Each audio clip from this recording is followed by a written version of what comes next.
Hi, this is me, RJ Ronak, and you're listening to Chaska 95 FM. शुद्ध गणित अपनी तरह से तार्किक विचारों की एक कविता है। तो समय हो चुका है 3:01 और इस समय हमारे साथ कोई ना कोई खास शख्सियत मौजूद होती है। तो आज हमारे साथ स्टूडियो में मौजूद है जिन्होंने कई सारे स्टूडेंट्स को मैथ सुधारने में महारत हासिल की है। तो आज हमारे साथ स्टूडियो में मौजूद हैं इंजीनियर SS राठौर सर, जो हमसे चर्चा करेंगे मैथ्स के बारे में। सर, सबसे पहले आपका बहुत बहुत स्वागत है हमारे आज के इस टॉक शो में। बहुत बहुत धन्यवाद। और लिसनर्स, आपका भी बहुत बहुत स्वागत है जो भी हमें सुन रहे हैं। तो सर, वैसे तो हमारा सभी लोग आपको जानते हैं, हमारे ग्वालियर वासी जो भी स्टूडेंट्स हमें सुन रहे हैं वो आपको जानते ही होंगे। तो सर, मैं फिर भी चाहूंगा कि आप अपने बारे में बताएं, जो नहीं भी जानते हैं वो भी आपके बारे में जान सकें। मेरा नाम इंजीनियर SS राठौर है। मैं DD नगर में मेरी क्लासेस है इन्फिनिटी क्लासेस के नाम से, और जिसका मैं फाउंडर हूँ और उसको मैनेजमेंट करता हूँ। ठीक। तो लिसनर्स, अगर आप भी इस चर्चा में जुड़ना चाहते हैं तो कॉल करें हमारे स्टूडियो नंबर 40095955 पर। अगर सर से आप डायरेक्ट मिलना चाहते हैं तो सर का एड्रेस है Ghuriya complex opposite power house, DD Nagar, Gwalior, and contact 9039095096 और 7005866072। सर, थोड़ा सा आपके ग्रेजुएशन के बारे में, आपके एजुकेशन के बारे में जानना चाहेंगे। आपने स्कूलिंग कहाँ से की, आपकी ग्रेजुएशन कहाँ से रही? एक्चुअली मैं मेहना वो भिंड डिस्ट्रिक्ट का एक टाउन है मेहना, वहाँ से बिलोंग करता हूँ। तो वहीं से मेरी स्कूलिंग हुई है। और स्कूलिंग टाइम पे मतलब MP बोर्ड हिंदी मीडियम सरकारी स्कूल ही हुआ करते थे उस टाइम पे, CBSE स्कूल नहीं थे, तो वहाँ से स्कूलिंग रही। लेकिन क्या 10th क्लास में जब मैं था तो बोर्ड एग्जाम में मेरे 10th में मैथ्स में 100 में से 100 मार्क्स आए। तो वही एक टर्निंग पॉइंट था। वहाँ से लोगों ने मुझे और मोटिवेट किया कि इस मैथ्स में तुम्हें कुछ और अच्छा करना चाहिए। घर वालों ने भी बोला कि इस बार अगर 12th में तुम्हारी 80% रहती है तो बाहर पढ़ने के लिए भेजा जाएगा। तो गांव के लोगों का सपना यही होता है कि बाहर पढ़ने जाएं, आगे कुछ अच्छा करें जीवन में। तो 12th में भी ऐसा हुआ, 80 से अबव परसेंटेज रही, काफ़ी अबव रही। फिर मैं इंदौर गया, वहाँ से 1 साल मैंने तैयारी की। और PET एग्जाम होता था, प्री इंजीनियरिंग टेस्ट। उस टाइम पे जैसे भी JEE एग्जाम होता है उस टाइम पे PET होता था। उसमें अराउंड 3-4 लाख स्टूडेंट्स पार्टिसिपेट करते थे। उस टाइम पे मेरी PET में 294 रैंक आई ऑल ओवर MP। तो इंदौर क्योंकि दूर था, ग्वालियर अपने होम टाउन से पास भी था, तो और MITS कॉलेज अच्छा रेपो वाला कॉलेज पहले भी था, अभी भी है, आज भी है। तो उस कॉलेज को से मुझे IT ब्रांच से मैंने BTech में एडमिशन लिया, और इस तरह से ग्रेजुएशन वहाँ से हुई, बाद में MTech भी हुई, B.Ed। तो सर, आपने कभी आगे जॉब के लिए क्यों नहीं सोचा? जॉब के लिए जब मैं कॉलेज में पढ़ता था तो मेरे दोस्त थे, तो कई सारे दोस्तों को मैं पढ़ाता था, वो आ जाते थे कि भाई मुझे पढ़ा दे। क्योंकि हम लोग मोस्टली क्या होता है कॉलेज में लास्ट नाइट स्टडी होती थी, तो ऐसा हो जाता था। तो हम सब लोग दोस्त आपस में डिस्ट्रीब्यूट कर लेते थे। जैसे 5 यूनिट हुई तो एक यूनिट हमने ले ली कि भाई तुम पढ़ लो, ये तुम पढ़ लो, फिर एक दूसरे को पढ़ाते थे।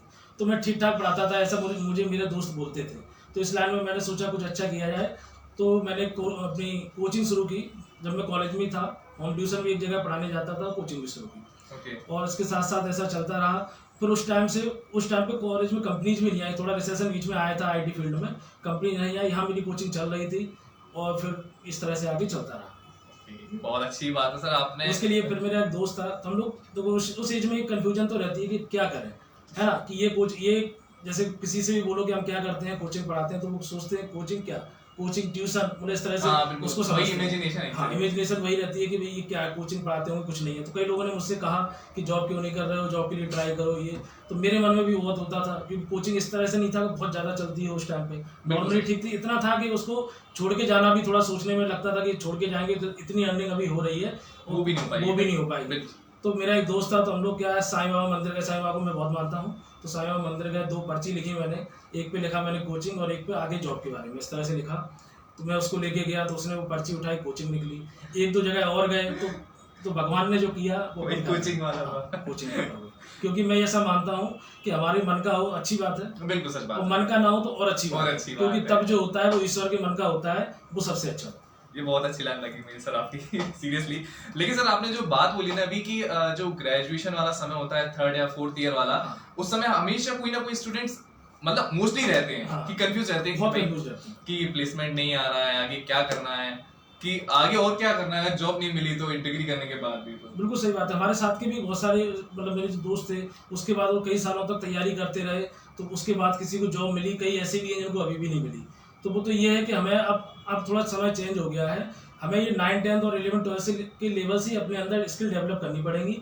ऐसा नहीं कि बेरोजगारी है और आगे भी रहेगी, क्योंकि सब चाहते हैं कि हमें गवर्नमेंट जॉब मिल जाए, और ये पॉसिबल नहीं है, ये पॉसिबल है नहीं। और अपने खासकर ग्वालियर चंबल रीजन में सबसे ज्यादा प्रायोरिटी गवर्नमेंट जॉब के लिए, जबकि मेट्रो सिटीज में जो भी लड़का होगा लड़की कोई, वो अपने अंदर स्किल डेवलप करते हैं।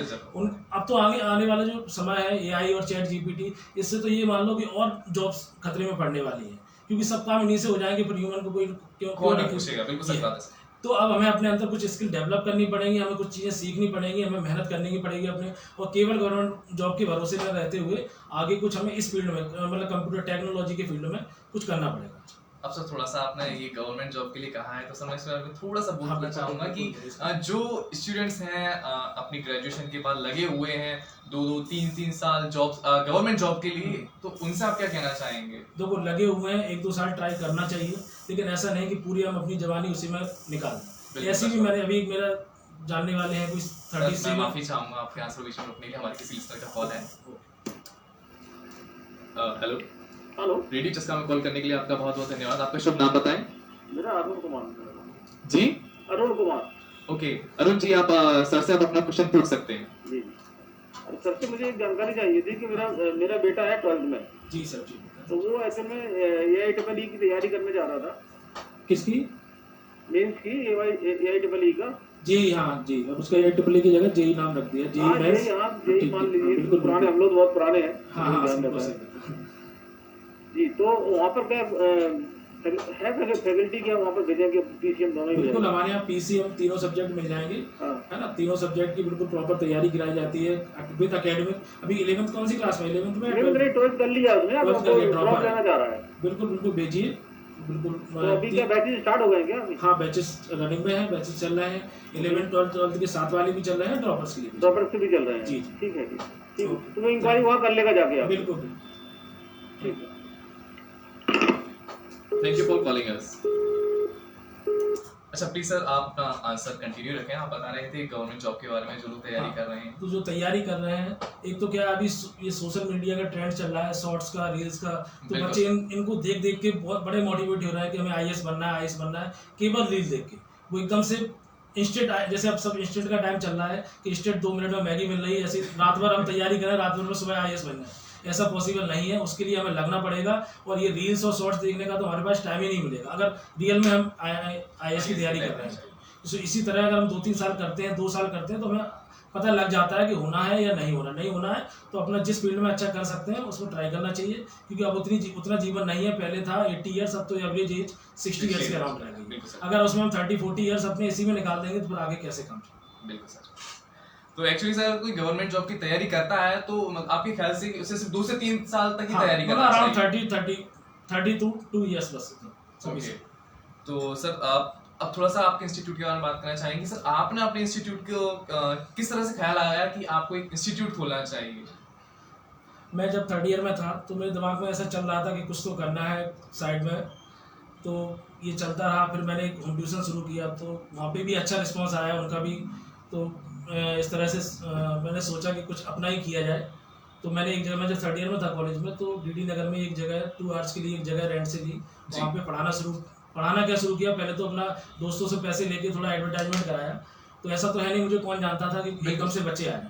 तो एक दिन हम दोनों, एक मेरा दोस्त था, तो हम दोनों खड़े होकर एक जगह इस पे खंबे पे होर्डिंग लगा रहे थे, फ्लैक्स लगा रहे थे, साथ में खुद ही लगाते थे पहले शुरुआत में। तो ऐसा नहीं था, और ऐसा एज भी ज़्यादा नहीं थी। मैं लगभग उस टाइम पे कितना 19-20 ईयर्स के समथिंग का था। तो लगा रहे थे, तो एक लड़की वहाँ से निकलती है, वो उसकी दोस्त थी, जानने वाली थी। उसने कहा राजकुमार भैया ये कैसे, ये किसकी कोचिंग है? तो उसने बताया मेरी दोस्त की कोचिंग है। तो उसने कहा कि मेरी बहन है, वो 11th में पढ़ती है, तो उसको भेजो क्या? तो 3 दिन हो चुके थे, तो फिर वो आई, उसके साथ उसने कहा सर हमारे बगल में एक भैया रहते हैं, वो आए। इस तरह से लगभग 30 स्टूडेंट्स पहली साल में हुए। जब मैं कॉलेज में पढ़ता था तो 30 स्टूडेंट्स बहुत होते थे, उतना मतलब अपना खर्चा वर्चा सब आराम से निकला। तो मुझे लगा कि इस फील्ड में और आगे अच्छा मैं कर सकता हूँ। तो नेक्स्ट ईयर फिर और अच्छे लेवल से शुरू किया, और फिर धीरे धीरे आज अच्छा चल रहा है। और फिर ये भी मैं, इसमें मेरा योगदान कुछ हो ऐसा नहीं है, क्योंकि भगवान हमारे लिए नियति तय करता है कि हमें क्या करना है, जीवन में क्या बनना है। बिल्कुल सच बात है सर। तो सर आपने अपने इंस्टीट्यूट का नाम कैसे रखा है? Infinity classes. नाम 2-3 दिन हो गए थे, रात में रोज सोचता था या दिन में कि भाई नाम क्या रखूं, कोई काम करना है तो उसका नाम तो पहले रखना चाहिए। तो मैं जब इंदौर में रहता था तो वहाँ पे एक बॉम्बे हॉस्पिटल, बड़ा हॉस्पिटल है, नाम सुना जी होगा जी शायद जी आपने। तो उसी के पास में एक होटल बना हुआ है इन्फिनिटी, उसमें वर्टिकल ओके। में लिखा हुआ था इन्फिनिटी। तो मैं वहाँ पैदल घूमता था उस टाइम पे। जी जी तो मुझे दिमाग में ये आया कि इन्फिनिटी, वो एक लोगो मेरे दिमाग में था, और एक दिमाग में ये आया मैथ्स से ये रिलेटेड है। और क्योंकि पहले हमने शुरुआत मैथ्स की थी, मैं मैथ्स का ही टीचर हूँ, तो इसलिए इन्फिनिटी नाम रखा। और इन्फिनिटी मतलब बियॉन्ड टू लिमिट, जो आप सोच रहे हैं उससे, जो आप सोच रहे हैं उससे भी आगे, बियॉन्ड टू लिमिट। तो लिसनर्स, आज हमारे साथ स्टूडियो मौजूद हैं इंजीनियर एस राठौर सर, जो हमसे चर्चा कर रहे हैं मैथ्स के बारे में। अगर आप भी इस चर्चा में जुड़ना चाहते हैं तो कॉल करें हमारे स्टूडियो नंबर 40095955 पर। सर से अगर आप डायरेक्ट मिलना चाहते हैं तो सर का एड्रेस है Khuraiya complex, opposite power house, DD Nagar, Gwalior. And contact 9039095096 और 7005867072। सर थोड़ा सा भारत की बेटी स्कॉलरशिप के बारे में जानना चाहेंगे, क्योंकि हमारे सभी लिसनर सुन रहे हैं, उनको भी बताएं इस भारत बारे की में। बेटी स्कॉलरशिप हमने इसी साल से स्टार्ट किया है। एक्चुअली क्या था, एक मूवी है गुंजन सक्सेना, शायद आपने जी। सुनी हो या देखी हो। तो उसका एक सॉन्ग है, मैं तू सारे जहां से प्यारी है भारत की बेटी। सुना है क्या आपने? जी नहीं नहीं सर। सुना, तो मैंने भी नहीं सुना था उस टाइम तक। तो अभी कुछ दिन पहले की बात है, तो मैंने वो स्क्रॉल की, मतलब ऐसे ही आ गया वो सर स्क्रॉल आपके पे। आंसू बीच में रुकनी माफी चाहूंगा, हमारे किसी लिसनर का कॉल है। रेडियो चस्का में कॉल करने के लिए आपका बहुत बहुत धन्यवाद। आपका शुभ नाम बताएं। अंकित जी। अंकित सर, आपका सर से क्या प्रश्न है? सर कंपटीशन की तैयारी करनी थी, तो बैचेस कब से स्टार्ट होंगे? कंपटीशन में क्या कंपटीशन में मतलब किसकी तैयारी करना है? सीएस, क्या जीएस, मैथ, जीएस, मैथ और जीएस। मैथ्स जीएस एक्चुअली हमारे यहाँ अकेडमिक और जेई एनडीए का प्रोवाइड किया जाता है, ओके कंपटीशन का नहीं। ओके। तो सर बैचेस कब से स्टार्ट हो जाएंगे? नहीं, हमारे यहाँ एक्चुअली जीएस और कंपटीशन, मतलब ये अकेडमिक 11 12 और जेई एनडीए के मतलब बैचेस से करते हैं, ओके कंपटीशन की नहीं रहती। Okay okay. सर से आपका कोई और प्रश्न है सर? हेलो हेलो, हाँ सर। सर से आपका कोई और प्रश्न है सर? नहीं sir, it's okay, thank you. Okay, thank you for calling us.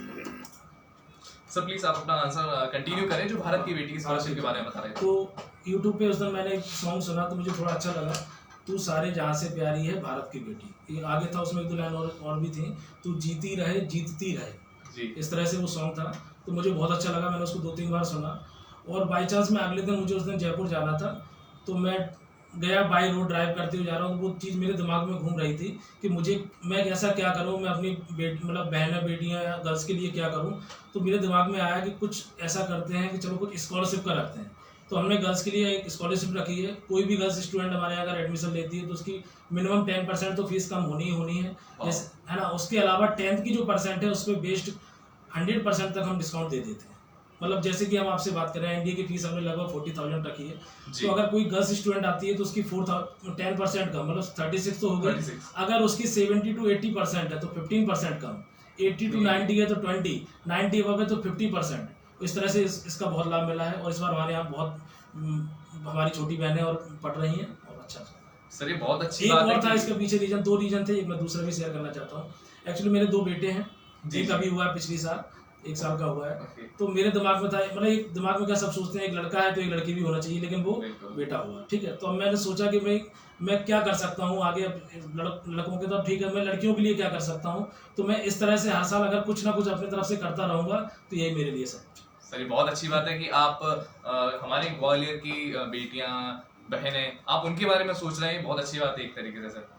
तो सर आप आपके इंस्टीट्यूट के जो फैकल्टीज हैं उनके बारे में जानना चाहेंगे, कितने लोगों का स्टाफ है सर? अराउंड हमारे यहाँ 9 to 10 टीचर्स का स्टाफ है, जिसमें मैं 3-4 टीचर्स हमारे, जैसे मैं मैथ्स पढ़ाता हूँ, एक मेरा छोटा भाई है मनोज, जो केमिस्ट्री एंड बायो पढ़ाते हैं। जी।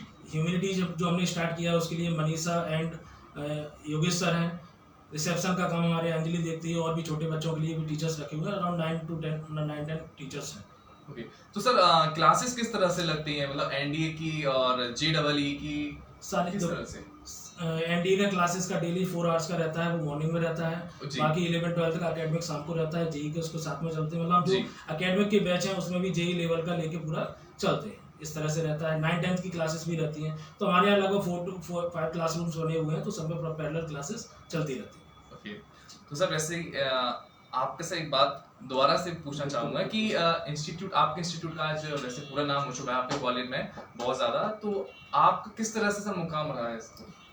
इतना अच्छा लेवल तक अगर पहुंचा नाम दिया। होता है तो उसके साथ एक चीज और आती है, वो है जिम्मेदारी। बिल्कुल सच बात है। तो जब हमारा नाम नहीं था तब भी हम जिम्मेदार थे जी। और आज भी हम जिम्मेदारी को निभा रहे हैं।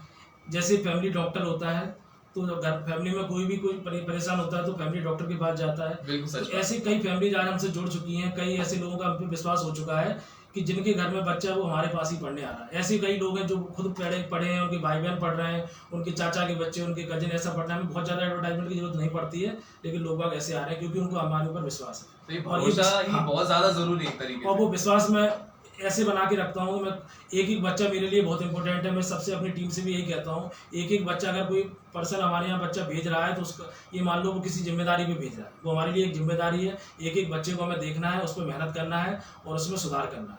और उसके लिए हम रखते हैं मतलब डेली का काम डेली करना है और वीकली टेस्ट लेना है और जो मंथली है उसमें सुधार करना है, ये हमें देखना है। सर आपके इंस्टीट्यूट पे इतने सारे स्टूडेंट्स हैं, तो आप उनकी स्टडी का किस तरह से ख्याल रखते हैं? एक तो हमारा होमवर्क का सिस्टम रहता है। हम जैसे डेली जो मैं कराता हूँ या कोई जी। टीचर, तो उसका अगले टर्न पे वो होमवर्क में करके ही लाना है। वो पूरा होमवर्क चेक होगा तभी क्लास में एंट्री होगी। तो डेली का काम डेली हो गया, प्लस जो भी पूरा वीक में पढ़ाया जाएगा उसका हर संडे टेस्ट होना है। संडे टेस्ट के बाद उसके जो मार्क्स होंगे वो एक हमारा ऐप बना हुआ है इन्फिनिटी क्लासेस के नाम से, जी, जी, उसमें जी। अपलोड किए जाते हैं। पेरेंट्स वहाँ से देखते हैं, पेरेंट्स मॉनिटाइज करते हैं कि पिछले टेस्ट में कितने मार्क्स थे, अब कितने हैं, इस तरह से चलता रहता है। ये अच्छी बात है कि सर आप सारी की सारी रिपोर्ट ऑनलाइन भी रखते हैं। और टेस्ट सीरीज रहती है, एक हाफ ईयरली एग्जाम के पहले, एक फाइनल एग्जाम्स के पहले। जी। और टेस्ट सीरीज में अभी जैसे हमारी अगस्त में टेस्ट सीरीज रहेगी, तो टीचर्स डे पे जो सेलिब्रेशन होगा उसमें हम किसी अच्छी शख्सियत ग्वालियर से उनसे प्राइज डिस्ट्रीब्यूशन भी कराएंगे। अभी कुछ टाइम पहले हमारे यहाँ श्री राजेश डंडोतिया जी भी आए थे, उन्होंने बच्चों को मोटिवेट किया। इस तरह से हमारे यहाँ सेमिनार्स होते हैं।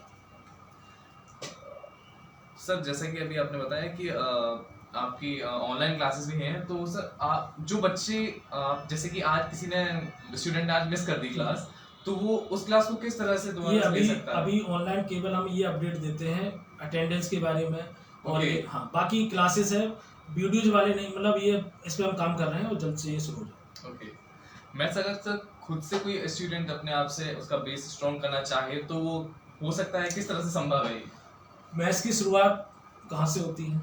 जी। मेरे हिसाब से तो आप भी जानते हो, जीरो से जीरो से शुरुआत हाँ, होती तो है, मैथ्स प्लस माइनस ये सब चलता है। तो जीरो से शुरुआत होती है। तो कोई बच्चा अगर बिल्कुल जीरो है, जीरो जी। लेवल पे है, तब भी वो सुधार कर सकता है। बस उसको डेली का काम डेली करना पड़ेगा। बस एक डेली हमने टारगेट लिया है, वो टारगेट हमें डेली उसको करना है, उतना काम हमें करना है, उससे धीरे धीरे उसमें इम्प्रूवमेंट करना है। इस तरह से प्रैक्टिस, मतलब मैथ्स सबसे पहले प्रैक्टिस मानते हैं। हमारे सर थे, वो कहते थे कि एक क्वेश्चन को हम एक बार करते हैं तो हमारे हाथों तक पहुंचता है, 2 बार करते हैं तो और ऊपर पहुंचता है, धीरे धीरे 4-5 बार करते हैं तो हमारे दिमाग में पहुंचता पहुंचता है। ओके। है।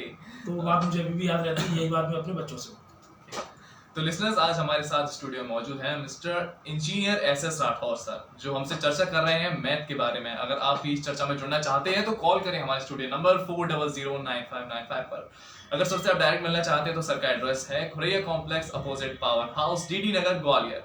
सर का कॉन्टैक्ट नंबर है 9039095096 एंड सेकंड नंबर 7005866072। सर आपसे, वैसे तो सभी लोग जानते ही हैं आज के समय में सर शिक्षा, एजुकेशन कितनी ज़्यादा इम्पोर्टेंट है, लेकिन सर जो भी बच्चे हैं इस चीज़ के लिए ध्यान नहीं दे रहे हैं, तो सर उस बारे में थोड़ा आप बताएं कि शिक्षा से जीवन में क्या क्या सुधार या बदलाव होते हैं प्लीज। शिक्षा, अगर हमें आगे अपने अंदर चेंज करना है, हमें आगे वाली जनरेशन में चेंज करना है, तो वो केवल शिक्षा से हो सकता है। बिल्कुल। अगर कोई गांव का बच्चा है, उसने बढ़िया तैयारी की और आगे चल के IAS बन गया वो, या कुछ भी अच्छी जगह पहुंच गया, तो उसकी जनरेशन तो चेंज हो ही गई, उसके आगे आने वाली जनरेशन भी चेंज हो गई। तो शिक्षा से ये सुधार हो सकता है। प्लस शिक्षा से हमें सारी सुख सुविधाएं, मतलब भौतिक मतलब जो भी है वो सब मिलेगा। प्लस शक्ति मिलती है, शिक्षा से पावर मिलता है ना, कि मतलब किसी की स्थिति कुछ ऐसी रही हो कि उस टाइम पे उसकी हालत खराब रही हो, लेकिन अगर वो शिक्षित हो जाता है तो धीरे धीरे उसकी स्थिति सुधार होगा और आगे कुछ अच्छा कर सकेगा। जैसे कि एक टाइम पे हमारा भारत देश गुलाम रहा, अंग्रेजों का गुलाम रहा, क्योंकि उस टाइम पे शिक्षा भी नहीं थी और वो लोग शिक्षित थे, अंग्रेज आए वो शिक्षित थे, है ना। लेकिन धीरे धीरे अब हम इतना है कि अब ऐसे गुलाम नहीं बन सकते, क्योंकि शिक्षा हमारे यहाँ है और हम लोग अब मजबूत हो रहे हैं। ठीक है, एक मैंने पढ़ा था, मतलब नदी के घाट पर जब स्यासी बस जाए, स्यासी मतलब राजनीति, है ना, नदी के घाट पर जब स्यासी बस जाए तो प्यासे होंठ पानी को तरस जाए। गनीमत है कि मौसम पर हुकूमत चल नहीं सकती, नहीं तो सारे बादल भी उनके खेतों में बरस जाए।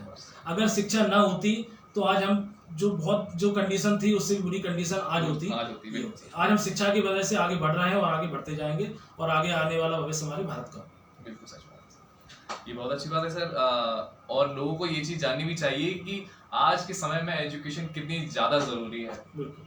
और सारे स्टूडेंट्स भी जो भी हमें सुन रहे हैं, तो सर आप थोड़ा इस बारे में बताइए कि सर आप वैसे कई सारे इंस्टीट्यूट्स पर होता है कि आज स्टूडेंट्स आया सर कि एक महीने बाद चला गया, ठीक है, तो आप उनके ऊपर किस तरह से ध्यान रखते हैं कि उनको किस तरह से पढ़ाना है या फिर आप उनको किस तरह से ऑब्जर्व करते हैं?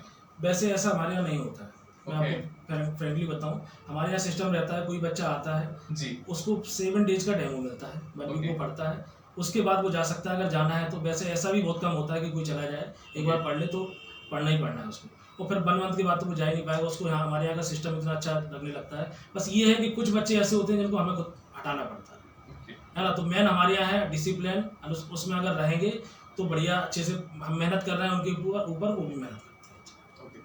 तो सर जैसे कि आप अपने स्टूडेंट्स पे इतना ज़्यादा ध्यान रखते हैं, आप उनके टेस्ट्स वगैरह किस तरह से लेते हैं? हमारे यहाँ वीकली टेस्ट होते हैं, जो भी पूरा वीक में पढ़ाया जाएगा उसका हर संडे टेस्ट होगा इस तरह से। और फिर जो 2 टेस्ट सीरीज रखते हैं हम, एक हाफ ईयरली एग्जाम के पहले और एक फाइनल एग्जाम्स के पहले, तो वो पूरा जो टेस्ट के नंबर्स होते हैं वो पेरेंट्स को प्रोवाइड कराए जाते हैं। बीच बीच में पीटीएम्स भी रखी जाती है, मतलब पेरेंट्स को बुलाया जाता है और बच्चों को मोटिवेट भी किया जाता है, प्राइज भी दी जाती है बीच बीच में। इस तरह से चलता है।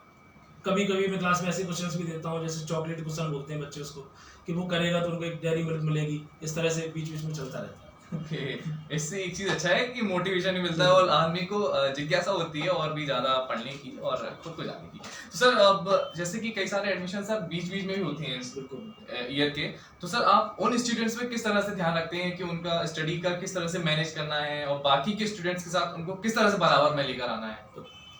एडमिशन होते हैं, बिल्कुल सही बात है। और लास्ट में दिवाली के टाइम पे बहुत सारे एडमिशन होते हैं, वो आते हैं बच्चे के साथ तो पास करा दो, कुछ नहीं हो सकता, ये ऐसे भी रहते हैं। तो उनके लिए क्या रहता है, हम थोड़ा टाइम उनके लिए टाइमिंग अलग से रखते हैं। तो वो मॉर्निंग टाइम में या कभी अलग से टाइम को उनको बुला के उनको अलग से कराया जाता है, बैच में भी कराया जाता है। प्लस लास्ट में क्या रहता है, अराउंड दिवाली हम लोग क्या करते हैं, जैसे हमारा जो भी बैच है उसमें हम टेस्ट के मतलब अकॉर्डिंग हम पता करते हैं कि बच्चे किस किस लेवल के हैं। तो उसमें हम 2 ग्रुप बनाते हैं, उसमें जिन बच्चों के मार्क्स कम आ रहे हैं टेस्ट में उनका ग्रुप एक अलग बना के उनका एक बैच अलग और बनाया जाता है। तो उस पर मेहनत की जाती है कि बच्चे आगे चल मतलब पास हो सकें। एक बैच अलग रहता है, उस पर ये मेहनत की जाती है टॉप कर सकें या उनका सिलेक्शन हो सके, और इस तरह से हम मैनेज करते हैं। मतलब आपका मैनेजमेंट काफी हद तक काफी ज्यादा अच्छा है सर। बस यही है, इसलिए चल रहा है कि जो अब चाहता है, जो स्टूडेंट चाहता है कि भाई मुझे टॉप करना है, तो आप उसको टॉप वालों का अलग रखते हैं। नहीं रखते साथ में, लेकिन उन पे क्योंकि जो हमें पता है ये पास नहीं हो सकते, प्रॉब्लम है, तो उनको थोड़ा सा हिसाब से उनको अलग से टाइम भी देते हैं। तो लिसनर्स, आज हमारे साथ स्टूडियो मौजूद हैं एस.एस. राठौर सर, जो हमसे चर्चा कर रहे हैं मैथ्स के बारे में, डायरेक्टर ऑफ इन्फिनिटी क्लासेस। अगर आप भी इस चर्चा में जुड़ना चाहते हैं तो कॉल करें हमारे स्टूडियो नंबर 40095955। अगर सर से आप डायरेक्ट मिलना चाहते हैं तो सर का एड्रेस है Khuraiya complex opposite power house, DD Nagar, Gwalior. Sir का कॉन्टैक्ट नंबर है 9039095096 और 70058607 सर थोड़ा सा आपके इंस्टीट्यूट जानना चाहेंगे कि सर आपके इंस्टीट्यूट में इतने सारे स्टूडेंट्स हैं, मतलब कि 11th 12th एनडीए जेईई के लिए आते हैं मैथ्स के लिए, तो सर आपको उन किस तरह से मैनेज रखते हैं आप उन सभी को? एक्चुअली हमारे यहाँ क्लासेस 9 से शुरू हो जाती हैं जी। 9 10th में फाउंडेशन कोर्सेज में फिजिक्स वो मैथ्स साइंस और इंग्लिश इनकी क्लासेस रहती हैं, एसएसटी की भी रहती है। 11 12th में फिजिक्स केमिस्ट्री मैथ बायो और ह्यूमैनिटीज हमने नया शुरू किया, अभी बात करेंगे उसके बारे में भी। और जेई और एनडी की क्लासेस रहती हैं। तो क्लासरूम्स हमारे यहाँ बने हुए हैं, उनमें पैरेलल क्लासेस चलती रहती हैं। सारी क्लासेस में टीचर्स रहते हैं, पूरा मैनेजमेंट रहता है, पूरा सब सिस्टम। टाइम टू टाइम उनके टेस्ट होते हैं, टाइम टू टाइम उनको डीपीपी प्रोवाइड की जाती हैं। इस तरह से चलता है थोड़ा सा। सर अभी आपने बताया कि ह्यूमैनिटीज आपने शुरू कर दिया है 1 वर्ष पहले से। हाँ। तो सर उस बारे में बताइए थोड़ा। ह्यूमैनिटीज हम देख रहे हैं कि आजकल वो भले ही चाहे रील्स की वजह से हो, चाहे शॉर्ट्स की वजह से हो, या कुछ टीचर्स हमारे ऐसे हैं, मान लो विकास दिव्यकीर्ति जी या अमर ओझा सर, इन लोगों की वजह से बच्चों में यूपीएससी की तरफ बहुत ज़्यादा रुझान बढ़ा है। बच्चे अब चाहते हैं कि हम आईएएस बने, आईपीएस बने, यूपीएससी क्रैक करें। तो बच्चे अब ह्यूमैनिटीज़ की तरफ ज़्यादा रुख कर रहे हैं, और करना भी चाहिए, क्योंकि अगर वास्तव में ये बनना है तो हमें 11 12th से ही इनकी तैयारी करना चाहिए। तो ह्यूमैनिटीज़ में जो सब्जेक्ट रहते हैं जैसे हिस्ट्री, पॉलिटिकल साइंस, जियोग्राफी, तो ये सारे सब्जेक्ट जो है वो आगे यूपीएससी के लिए काम आते हैं। तो इस विचार से हमने सोचते हुए हमारे साथ 2 टीचर्स और हैं, मनीषा मैम और योगेश सर, तो इन लोगों को साथ में लेके हमने इस साल शुरू किया है ह्यूमैनिटीज को, और अच्छा रिस्पांस आ रहा है, बच्चे बहुत अच्छे से पढ़ रहे हैं। उसमें हम लोग बीच बीच में डिबेट्स प्रोग्राम भी रखते हैं, जिसमें एनडीए वॉरियर्स और ह्यूमैनिटीज के बच्चों के बीच में हम डिबेट्स रखते हैं। कोई टॉपिक दिया जाता है, उस टॉपिक के ऊपर डिस्कशन होता है, इस तरह से सिस्टम चल रहा है और दोनों कोर्सेज बढ़िया चल रहे हैं, दोनों इसी साल हमने स्टार्ट किया। और सर उनका सिलेबस का क्या सीन है? उनका सिलेबस, उनकी डेली क्लास रहती है 3 आवर्स की, और टाइम टू टाइम सिलेबस चल रहा है बढ़िया अच्छे से, लगभग साल में 2 बार हम सिलेबस पूरा कराएंगे। सर जैसा कि हम सभी लोग जानते हैं कि सर जेई का एग्जाम कितना अच्छे लेवल पर और सभी लोग इस समय कितनी ज़्यादा स्टूडेंट्स तैयारी कर रहे हैं, तो सर प्लीज़ हमारे जो भी स्टूडेंट्स हमें सुन रहे हैं, आप उन सभी को बताएं कि उनको किस क्लास से शुरू कर देनी चाहिए जेई की प्रिपरेशन, जो भी अपनी तैयारी करना चाहते हैं। जेई के लिए एक्चुअली हमें 9th और 10th से ही स्टार्टिंग करनी चाहिए, क्योंकि 9th और 10th का जो बेसिक है वो किसी भी एग्जाम में हम पुलिस कांस्टेबल टू आईएएस कुछ भी बनना चाहें, बेसिक 9 10 तो रहता ही रहता है बस। और लेकिन हम जेई के लिए बात करें तो जेई के लिए तो बहुत ज़्यादा ही रहता है, जेई का लेवल ठीक ठाक रहता है, तो उसके लिए हमें तैयारी 9 10 से शुरू करना चाहिए, डेली प्रैक्टिस करना चाहिए। 11 12 का तो सिलेबस हमें बहुत अच्छे से पढ़ना चाहिए, प्लस अकेडमिक प्लस कॉम्पिटिशन दोनों लेवल का। तो इस तरह से हमें ऐसा भी नहीं करना है कि केवल हम कंपटीशन पे फोकस कर रहे हैं और हमारा ये एकेडमिक छूट रहा है, 12th में परसेंटेज कम रहेगी, 12th में फेल हो गए इन केस, तो फिर वो बहुत दिक्कत वाली बात है। तो हमें दोनों मैनेज करना है और हमें उसको ध्यान रखते हुए उस पर प्रैक्टिस ज़्यादा करना है। चलो मेन ये है, जितने भी साइंस के एग्जाम है इनमें प्रैक्टिस बहुत मायने रखती है, क्योंकि 2 सब्जेक्ट खतरनाक होते हैं बच्चों के नज़रिए से, एक तो मैथ्स होता है, एक फिजिक्स होता है। ठीक है, बच्चे सोचता है कि ये दोनों सब्जेक्ट खतरनाक है, तो और हमें इनके बिना कुछ हो नहीं सकता। बिल्कुल सच बात। सर वैसे कि मैथ्स सर कितना ज़्यादा इम्पोर्टेंट है वैसे आज के समय में, तो आप बताएं कि किस तरह से सर अपने जो क्वेश्चंस हैं स्टूडेंट्स अपने पुराने जो छोड़ चुका है, उनको कर चुका है, हाँ। उनको किस तरह से अपने दिमाग में बनाए रखे, अपने मेथड्स को, उनके फॉर्मूलाज को। देखिए मैथ्स वैसे तो ऐसा सब्जेक्ट है कि इससे लगभग 50% स्टूडेंट तो डरते बहुत हैं, मोस्टली गर्ल्स, है ना। वो चाहते हैं कि मैथ्स एक बार निकल जाए 10th में हम इसकी तरफ मुड़ के नहीं देखेंगे। ऐसे भी बायो ले लेते हैं, कई बार बायो ले लेते हैं, कोई कॉमर्स ले लेता है, लेकिन ऐसे भी हैं मतलब जो मैथ्स मतलब जिनके लिए बहुत ज़्यादा मायने रखता है, जैसे कि मैं, मतलब ये मतलब मैथ्स के फैन है, इस तरह से कह सकते हैं, ठीक है। ऐसे भी बहुत सारे स्टूडेंट्स रहते हैं। वैसे मैथ्स ऐसा सब्जेक्ट है जिससे हमारे अंदर प्रॉब्लम सॉल्विंग स्किल डेवलप होती है, मतलब जो जीवन में बहुत आवश्यक है। जैसे मैथ्स में हमें कोई प्रॉब्लम दी गई है और उसको हम कैसे सॉल्व कर पा रहे हैं, कई तरह से दिमाग लगाते हैं, ऐसे किया जाए ऐसे किया जाए, तो वो कहीं ना कहीं प्रॉब्लम सॉल्विंग स्किल हमारे अंदर डेवलप हो रही है, वो हमारे जीवन में भी बहुत काम आती है। जीवन संघर्षों से भरा हुआ है, कई चीज़ें हमें जीवन में ऐसी कंडीशंस आती हैं कि हमें सोचना पड़ता है इसमें क्या करें कैसे करें, तो वहाँ पे प्रॉब्लम सॉल्विंग स्किल काम आती है। अब हम बात करें मैथ को अच्छा कैसे किया जा सकता है। मैथ्स को अच्छा करने का यही तरीका है कि हमें डेली काम करना पड़ेगा। मैथ्स एक हमें एक टाइम टेबल ऐसा सेट करना पड़ेगा, दुनिया इधर की उधर हो जाए, मुझे 8 से 10 या 10 से 12 इस तरह से हमें मैथ्स पढ़ना ही पढ़ना है, ठीक है। तो डेली का काम, डेली जो भी क्वेश्चन हैं उनको डेली लगाते चलो। फिर बुक में जो क्वेश्चन हमें करने में प्रॉब्लम आई उनको मार्क कर लो, है ना। कभी कभी क्या होता है, बच्चे खुद को खुश करने के लिए ऐसे क्वेश्चन उठा लेते हैं जो बहुत इजी है ना। कोई भी एक्सरसाइज शुरू की, इजी क्वेश्चन करना शुरू किया तो बच्चे बड़े मन में खुश हैं कि हमें सब आता है, और आगे जब टफ क्वेश्चन आना शुरू हुए तब उनको नींद आ जाती है। लेकिन वही टाइम होता है उनको पढ़ना की, सिंपल तो हमें आते ही आते हैं, तो हमें जो थोड़े से टिपिकल क्वेश्चन है उनको मार्क करके रखना है। तो नेक्स्ट टाइम जब हम रिवीजन करें तो हमें जो मार्क हमारे क्वेश्चन हैं उनको ही अटेम्प्ट करना है, क्योंकि बाकी सिंपल तो क्वेश्चन देखते ही बने। प्लस इसके अलावा एक हमें अलग से एक डायरी मान लो या कॉपी मान लो एक बनानी पड़ेगी, जिसमें जितने भी। सर माफी चाहूंगा आपको यहाँ से रोकने के लिए। कॉल करने के लिए आपका बहुत बहुत धन्यवाद। आपका शुभ नाम बताएं। लगता है हमारे जो भी लिसनर्स हमें सुन रहे हैं उनका फोन कट चुका है, तो मैं उनसे दोबारा से बोलना चाहूंगा प्लीज कॉल करें। ओके, हेलो रेडियो चिस्ता में कॉल करने के लिए आपका बहुत बहुत धन्यवाद। आपका शुभ नाम बताएं। जी मेरा नाम अविनाश पाठक है, मुझे सर से बात करनी थी। जी सर, अपना सर से क्वेश्चन पूछिए प्लीज। सर मुझे सर से बात करनी है। हाँ जी बताएं। सर नमस्कार। नमस्कार सर मैं अविनाश पाठक बात कर रहा हूँ। जी बोलिए। मेरा छोटा भाई है जी, और हिंदी मीडियम का स्टूडेंट है। सर प्लीज थोड़ा लाउडली बोलिए। सर मेरा छोटा भाई हिंदी मीडियम का स्टूडेंट है। अच्छा, हिंदी मीडियम का 8th क्लास क्रॉस किया हुआ है, तो उसको मैं चाह रहा हूँ कि प्रॉपर एनडीए की तैयारी कराई जाए। अच्छा। हाँ, तो उसके लिए सर मुझे आपसे जानकारी चाहिए। आप बिल्कुल आप कोचिंग पे आइए, ठीक है, हो जाएगा। कहाँ है सर? कोचिंग हमारी डीडी नगर में है, गुरैया कॉम्प्लेक्स। हाँ, ये भी आपको नंबर बोला जाएगा तो आप उसको नोट कर लेना, आप बिल्कुल नंबर नोट करके आओ। पीडी से हम कॉल करने के लिए कोई इस साइड ब्रांच?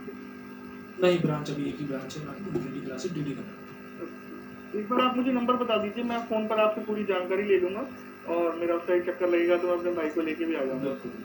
सर का एड्रेस है, मैं आपको बता देता हूँ। हाँ। Guraiya complex, opposite power house. मुझे पेन देना। अरे पेन तो दो यार, कहीं फोन पे बात कर रहा हूँ, पेन भी।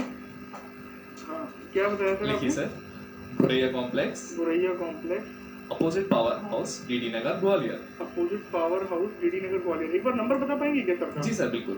90 9 सर, धीरे धीरे बोलेंगे तो। 90 हाँ, 390 390 950 90 390 90 390 950 950 96। 9 सर, एक बार 90 390 950 जी, एंड 96। यस बहुत सारी 9 है सर इसमें। जी। मैं आपको सर का दूसरा नंबर भी बता देता हूँ। बताइए बताइए। 7005 0005 7005 7005। अरे रुक जा, लिख रहा हूँ मैं यार, क्यों डिस्टर्ब कर रहे हो? 7005 860। 7005 जी, आगे लिखिए सर। 860 860 72। 72 7005 860 72। जी सर। ठीक ठीक sir, thank you so much sir, thank you so much. Thank you for calling us. Sir please आप अपना आंसर कंटिन्यू रखिए। हाँ, तो कहाँ थे? हाँ, तो मैं बच्चों से बोलता हूँ, एक हमें अपनी डायरी या कॉपी जो भी बनाना मेंटेन है, करके रखनी चाहिए। हाँ, तो उसमें क्या करना है, जितने भी हमारे चैप्टर्स रहते हैं, टॉपिक्स रहते हैं, उनसे रिलेटेड इंपोर्टेंट टर्म्स और कॉन्सेप्ट हमें अपनी वर्डिंग में लिखना है। मतलब जो भी फॉर्मूलाज हैं, जो भी कॉन्सेप्ट उसमें लग रहे हैं, वो हमें अपनी वर्डिंग, बुक में तो सब लिखा हुआ है और ये हमें अपनी वर्डिंग में लिखना है। और जिससे कि हमारे दिमाग में एक इमेज बन जाती है, जब भी हम प्रॉब्लम सॉल्व कर रहे होते हैं तो हमारे दिमाग में कहने के क्लिक होता है कि इस तरफ वाले पेज पे ऐसे ऐसे लिखा हुआ है। बिल्कुल होता हाँ, है, बिल्कुल जो प्रैक्टिस करते हैं तो ये हमारे दिमाग में आता है। क्योंकि हम अगर दिन भर पढ़ाई भी कर लें तो रात में सपने में यही चीज़ें आती रहती हैं। तो ये है, तो वो डायरी जरूर बनाएं। और जितने भी चैप्टर्स जितने भी होते हैं इसमें, जेई के या 11 12 जो भी क्लास में हम पढ़ रहे हैं, तो उनका हर चैप्टर का एक हम अलग अलग रजिस्टर बनाएं, उसमें वही चैप्टर लिखें जिसका वो रजिस्टर है ना। इससे क्या होगा, लास्ट में हॉट पॉज नहीं रहेगा कि भाई ये किस में लिखा हुआ है, कौन सा चैप्टर किस में लिखा हुआ है। तो बहुत आसानी रहेगी। सिस्टमेटिक तरीके से हमें काम करना पड़ेगा, तभी हम आगे कुछ अच्छा कर पाएंगे। सर थोड़ा इस बारे में जानना चाहेंगे कि सर जेईई की सिलेबस में क्या क्या होता है? जेईई के सिलेबस में बेसिकली 11th और 12th का पूरा पोर्शन रहता है, फिजिक्स, केमिस्ट्री, मैथ। जी, ठीक है। अब ऐसा भी है, सीबीएसई बोर्ड ने कुछ टॉपिक्स हटा दिए हैं बोर्ड एग्जाम के लिए, लेकिन वो जेईई के लिए नहीं हटे हैं। ओके। बस यही दिक्कत है। तो इसलिए क्या है, ऐसा नहीं हो सकता कि केवल हम अकेडमी में पढ़ लें तो जेईई हो जाए। हमें जेईई के लिए पूरा पढ़ना पड़ेगा। जो पहले सिलेबस हुआ करता था बोर्ड का, वो पूरा पढ़ना पड़ेगा। फिजिक्स, केमिस्ट्री और मैथ्स, ये तीनों मिला के तीनों आते हैं। ओके। तो सर आपके यहाँ पर जेईई वगैरह के लिए मैथ्स वगैरह बिल्कुल करवाते हैं, है ना? तो सर आप उनके लिए अपना उनका मैथ्स कितने समय में पूरा करवा देते हैं? 1 ईयर का रहता है। जी। 11 प्लस जेईई का भी रहता है सिलेबस, 12th प्लस जेईई का ड्रॉपर्स के लिए 1 ईयर का, इस तरह से। ओके। सर थोड़ा सा आप एनडीए के बारे में बात कर लेते हैं। सर ये एनडीए की तैयारी किस तरह से करनी पड़ती है वैसे तो बताएं। एनडीए का एग्जाम स्टूडेंट दे सकता है 19.5 ईयर्स तक जो एग्जाम होता है। एनडीए का एग्जाम दो पेपर होते हैं उसमें। एक तो होता है मैथ्स का पूरा पेपर होता है, जी। जिसमें 11 12 का पूरा मैथ्स आता है। और एक होता है गेट का पेपर, जिसमें बाकी सब्जेक्ट्स आते हैं, जैसे कि फिजिक्स हुआ, इंग्लिश हुआ, जैसे कि जीएस, ये सब कुछ उसमें एक पेपर में होता है। ठीक है, मतलब ऐसा हम कह सकते हैं कि एनडीए के लिए मैथ्स का बहुत ज़्यादा इंपॉर्टेंट है। अब इसमें क्या रहता है कि 150 मिनट्स में 120 क्वेश्चंस करने होते हैं। तो आप समझ सकते हैं कि हमें स्पीड हमारी क्या होना चाहिए, स्पीड प्लस एक्यूरेसी। तो एनडीए का एग्जाम मांगता है स्पीड प्लस एक्यूरेसी। हमें कितने शॉर्ट ट्रिक्स पता है तो हम बच्चों को शॉर्ट ट्रिक्स भी सिखाते हैं, कितनी स्पीड से हम कर पा रहे हैं विद एक्यूरेसी, क्योंकि अगर हम स्पीड पकड़ेंगे तो हो सकता है हमसे कैलकुलेशन मिस्टेक हो जाए। तो हमें स्पीड, एक्यूरेसी और प्रैक्टिस इन पे काम करते हुए एनडीए के एग्जाम के लिए करना है। प्लस रिटर्न एग्जाम हम निकाल भी लें, लेकिन उसके बाद फिर होता है एसएसबी। वो ज़्यादा बच्चों के लिए प्रॉब्लम देता है, क्योंकि एसएसबी में हमारे अंदर 15 OLQs होती हैं, ऑफिशियल लाइक क्वालिटीज, वो चेक की जाती है। तो बच्चा अगर एंटर हो रहा है तो जो इंटरव्यूअर बैठा हुआ है वो देख के समझ जाता है कि हमें इसको लेना है या नहीं लेना है, या स्क्रीनिंग में कुछ बच्चे बाहर हो जाते हैं, इस तरह से चलता रहता है। तो हमें अपने अंदर ऑफिशियल लाइक क्वालिटीज को हमें खुद से डेवलप करनी पड़ेगी। देखो कोई कहे कुछ भी कि हम एसएसबी की तैयारी कराते हैं या हम पर्सनालिटी डेवलपमेंट की तैयारी कराते हैं, ये इस तरह से कराते हैं, लेकिन बाकी ये है कि वो नेचर जो हमारा होता है वो कोई चेंज नहीं कर सकता। उस पर हमें खुद ही वर्क करना पड़ेगा, हमें अपने ऊपर खुद वर्क करना पड़ेगा अपनी पर्सनालिटी के लिए, अपने सब कुछ इस तरह से, तब फिर आगे उसमें कुछ हम अच्छा कर पाएंगे। सर जैसे कि इसमें आपने बताया कि पर्सनैलिटी के बारे में, तो सर इसमें पर्सनैलिटी का किस तरह से रोल है? पर्सनलिटी रिटर्न एग्जाम निकालने के बाद, जैसे एग्जाम होता है लगभग 10 लाख स्टूडेंट समथिंग बैठते हैं जी। ठीक, उसमें रिटर्न निकालते हैं लगभग 10,000। ओके। तो फर्स्ट डे होता है स्क्रीनिंग, मतलब पूरा पर्सनालिटी मतलब देखा जाता है, सब कुछ समझा जाता है ना, और बोलना भी पड़ता है, ग्रुप डिस्कशन होता है, इंटरव्यू होते हैं, इन सब पूरी प्रोसेस के बाद केवल 500 सिलेक्शंस होते हैं। तो आप समझ सकते हैं इम्पोर्टेंट इस एग्जाम का कितना कितना टफ ज़्यादा महत्व है, बिल्कुल सच कहा। तो सर इसके लिए कब से तैयारी करनी पड़ती है सर? इसकी ये तैयारी इसमें मतलब 9-10 से ही हमें करना पड़ता है, क्योंकि बेसिक तो यही है। बाकी मेनली देखा जाए तो 11-12 का पूरा इसमें सिलेबस आता है और मैथ्स का बहुत ज़्यादा इंपॉर्टेंस है। तो सर इसमें सिलेबस किस तरह का आता है और कितने समय में आपके यहाँ पर कंप्लीट हो जाता है? प्लीज इस बारे में इसका अभी 1 ईयर का रहता है, 1 ईयर में पूरा सिलेबस करा दिया जाता है, जिसमें 11-12 का पूरा रहता है। हम एकेडमिक के साथ साथ में भी एनडीए की तैयारी कराते हैं, और जो प्रॉपर एनडीए की तैयारी करना चाहता है ड्रॉप लेके, उसको एनडीए की उसको भी तैयारी कराते हैं। लिसनर्स, आज हमारे साथ स्टूडियो में मौजूद हैं इंजीनियर एसएस राठौर सर, जो हमसे चर्चा कर रहे हैं मैथ्स के बारे में। अगर आप भी इस चर्चा में जुड़ना चाहते हैं तो कॉल करें हमारे स्टूडियो नंबर 40095955 पर, और साथ ही आप हमें लाइव देख सकते हैं हमारे फेसबुक पेज पर। और सर से अगर आप डायरेक्ट मिलना चाहते हैं तो सर का एड्रेस है Khuraiya complex opposite power house, DD Nagar, Gwalior. Sir का कॉन्टैक्ट नंबर है 9039095096 और सेकंड नंबर 7005866072। सर थोड़ा एनडीए के बारे में और बताएं, जो मैंने शायद अभी तक आपसे नहीं पूछा है कि अच्छा, थोड़ा तो सा जानना एनडीए चाहेंगे? एक्चुअली क्या है, एनडीए एग्जाम निकल गया, उसके बाद जी। एसएसबी में जो होता है तो बच्चे के अंदर ये देखा जाता है इसकी सोच क्या है, मतलब इसका क्या नजरिया है जीवन की, मतलब क्या दृष्टिकोण है। कोई इसको हम वैसे रियल में जनरली भी देखें तो अलग अलग पर्सन के अलग अलग नजरिए हो सकते बिल्कुल हैं सच बात है सेम। सर। तो एनडीए में उसकी क्या नजरिया है, क्या वो सोच सकता है, वो सब चीज़ें चेक की जाती हैं। जो वहाँ पे इंटरव्यूज लेते हैं तो वो काफ़ी वेल क्वालिफाइड और एक्सपीरियंस पर्सन होते हैं। जैसे कि मैं आपसे एक एग्जांपल देता हूँ कि गालिब नाम सुना ही जी, होगा, है ना। गालिब। तो गालिब ने कहा है कि उड़ने दो इन परिंदों को इन फिजाओं में, जी, उड़ने दो इन परिंदों को इन फिजाओं में, जो तेरे अपने होंगे वो लौट आएंगे। बिल्कुल सच बात सही है या नहीं? बिल्कुल सच बात। बिल्कुल सही बात है। तो इसका इकबाल ने जवाब दिया है, मत कर उम्मीद वफा किसी परिंदे से, मत रख उम्मीद वफा किसी परिंदे से, क्योंकि जब पर अब निकल आते हैं तो अपने भी आसिया भूल जाते हैं। अब आप बताइए इसमें गलत क्या है, किसकी बात गलत है, किसकी सही है? तो ऐसे ही अलग अलग नज़रिए हो सकते हैं सेम पॉइंट पर। तो वो एनडीए में हमें यही देखा जाता है, एनडीए या कोई सा यूपीएससी एग्जाम देख जी। लें, उनमें जो भी इंटरव्यूज वाले एग्जाम है उसमें यही देखा जाता है इस कंडीशन के लिए या इस सिचुएशन के लिए सामने वाले पर्सन का नज़रिया क्या है। क्या है सर? ओके, तो सर जैसे कि मैथ्स कई लोगों का बहुत ज़रूरी है वैसे सर, और आज के समय में कई लोगों का कमज़ोर भी है, तो सर वो खुद से क्या करें कि कम से कम उनका बेस तो सही हो जाए 12th वगैरह के लिए?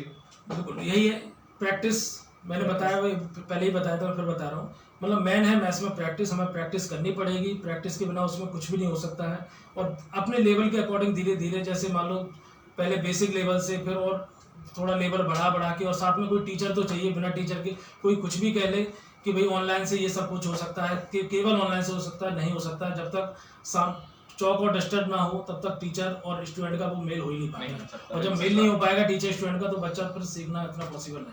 ऑनलाइन बिल्कुल सही है, ऑनलाइन उनके लिए सही है जो एक्सपीरियंस्ड है, जो आगे मतलब पहले पढ़ाई कर चुके हैं, उनकी तैयारी पूरी है, केवल हेल्प के लिए वो ऑनलाइन के लिए हेल्प ले सकते हैं। सर आपकी नज़र में से जीवन का मूल उद्देश्य क्या होता है? जीवन जी जीवन हमें जीवन मिला, जी सर। हम दुनिया में हमें भेजा गया, किसने भेजा नहीं पता, क्यों भेजा वो भी नहीं पता, लेकिन हम जिसके थ्रू आए हैं, मतलब हमारे माँ बाप। जी तो बस मेरे नज़र में मूल उद्देश्य तो यही होना चाहिए कि हमारे जिसकी वजह से हम दुनिया में आए हैं वो हमारी वजह से कभी दुखी ना रहे, बिल्कुल सच बात है ना, वो दुखी ना रहे। प्लस जीवन के लिए अगर हमारी कुछ रिस्पॉन्सिबिलिटी भी हैं, मतलब देश हित में, समाज हित में, कि हम अपने लेवल पे जो कुछ कर सकें उतना हमें करना चाहिए। बिल्कुल सर। तो सर अभी हमारे शो का खत्म करने का समय हो चुका है सर, तो आप जाते जाते हमारे सभी लिस्टर्स को कुछ कहना चाहेंगे? बिल्कुल सब बढ़िया। मैं अपने स्टूडेंट से कहना चाहता हूँ, बढ़िया अपनी मेहनत करें अच्छे से। जीवन में संघर्ष तो करना पड़ेगा, अभी नहीं करोगे तो बाद में करना पड़ेगा। संघर्ष जी। जीवन में एक बार जरूर। और मैं पेरेंट्स से भी कहना चाहता हूँ कि बच्चों से उनके हिस्से का संघर्ष मत छीनिए। ऐसा नहीं कि हमारे पास अगर बहुत पैसा है, हमारे पास बहुत सुख सुविधाएं हैं, तो हम अपने बच्चों को इतनी सुख सुविधाएं और इतना पैसा दे दें कि वो आगे अपने जीवन का संघर्ष ही ना करें। अगर वो अपने जीवन का संघर्ष नहीं करेंगे तो उसके उनके आगे आने वाले दुख के जिम्मेदार हम खुद होंगे, है ना। तो इसलिए उनके बच्चों के हिस्से का संघर्ष नहीं छीनिए। उनको जीवन में पैसे का महत्व, जीवन में रिश्तों का महत्व, ये समय समय पर उनको बताते रहिए, और तभी वो बच्चा आगे मेहनत जीवन में सक्सेसफुल हो। सर थोड़ा सा एक माइंड में बिल्कुल, एक क्वेश्चन बिल्कुल। आया कि सर आप वैसे ही इंजीनियरिंग स्टूडेंट्स हैं, जी। और तो सर कई सारे इंजीनियरिंग स्टूडेंट्स हो सकता है हमें सुन रहे हो, तो आप उनसे क्या कहना चाहेंगे? हाँ, इंजीनियरिंग स्टूडेंट से मैं कहना चाहता हूँ, इंजीनियर तो सारे फील्ड में धमाल मचाए हुए हैं। यूपीएससी में आप उठा के देख लिए, इंजीनियर्स बहुत सारे मिल जाएंगे आपको क्वालिफाइड, है ना। तो ये है कि हमें एक टाइम तक अगर वो तैयारी कर रहे हैं, आगे लगे हुए हैं गवर्नमेंट एग्जाम के प्रेशर में, कई सारे रिश्तेदारों की वजह से कि भाई हमें उनको दिखाना है, तो किसी को दिखाने के लिए जीवन नहीं है, जीवन बहुत कम है। हमें जीवन अपने लिए जीना है, जिससे और हम अपने जीवन में कभी दुखी ना रहें कि भाई हमने वो तैयारी की थी, हमारा हो नहीं पाया, क्योंकि होता बहुत कम बच्चों का है ना। तो हमें खुशी मतलब सुखी रहना है, बस जीवन में बनने की ना सोचते हुए हमें करने का ज़्यादा सोचना है कि हमें जीवन में ऐसा करना है, ना कि बनना। क्योंकि बनने की अगर हम सोचेंगे तो कहीं ना कहीं दुखी रहेंगे। ईश्वर हमें अपना एहसास दिलाता रहता है कि किसी ना किसी रूप में जीवन में ऐसा कोई व्यक्ति नहीं है कोई कि जिसको सब कुछ मिल गया हो, मतलब वो कुछ ना कुछ भगवान ऐसा रखेगा जिससे उनको हम याद करते रहें। ये बिल्कुल फैक्ट है। आप चाहे कोई भी पर्सन बना रहा है, चाहे अंबानी जी बने रहे, चाहे मोदी, कहीं ना कहीं जीवन में एक कुछ ना कुछ ऐसी बात रही होगी जिसको उनको भी सोचते होंगे कि ऐसा और हो जाए, है ना। तो इसलिए हमें अपने जीवन में मतलब संघर्ष जरूर करना चाहिए। एक टाइम पे अगर हम अभी करेंगे तो फिर बाद में हमारे लिए बहुत आसानी रहेगी। तो लिसनर्स, मैं जाते जाते सर का एक बार एड्रेस और कॉन्टैक्ट नंबर फिर से बता देता हूँ। सर का एड्रेस है Ghoraiya complex opposite power house, DD Nagar, Gwalior. Sir का कॉन्टैक्ट नंबर है 9039089596। I repeat 9039095096। और सेकंड नंबर है 70058607 और एक महत्वपूर्ण बात, प्लीज कार और बाइक चलाते वक्त हेलमेट और सीट बेल्ट का विशेष रूप से ध्यान रखें और ट्रैफिक नियमों का विशेष रूप से पालन करें। तो सर आपसे बात करके बहुत अच्छा लगा। आप हमारे मुझे भी रेडियो बहुत अच्छा 95 FM पर आए, अपना कीमती समय निकाल कर आए, उस चीज़ के लिए बहुत बहुत धन्यवाद। 95 FM का धन्यवाद जो आप लोगों ने मुझे बुलाया, और पूरे ग्वालियर का धन्यवाद जो इन्फिनिटी क्लासेस पे अपना विश्वास बनाने के लिए, और ऐसे ही आपका सहयोग मिलता रहेगा। हम अपनी तरफ से पूरी मेहनत करते रहेंगे। इन्फिनिटी क्लासेस की तरफ से आप सभी का बहुत बहुत धन्यवाद। तो लिसनर्स बने रहिए और सुनते रहिए मेरे साथ और बजाते रहिए, अपने 95 फ्रिक्वेंसी को बनाए रखिए और ट्यून करके रखिए। जब तक के लिए बिंदास होकर बिंदास बजाओ।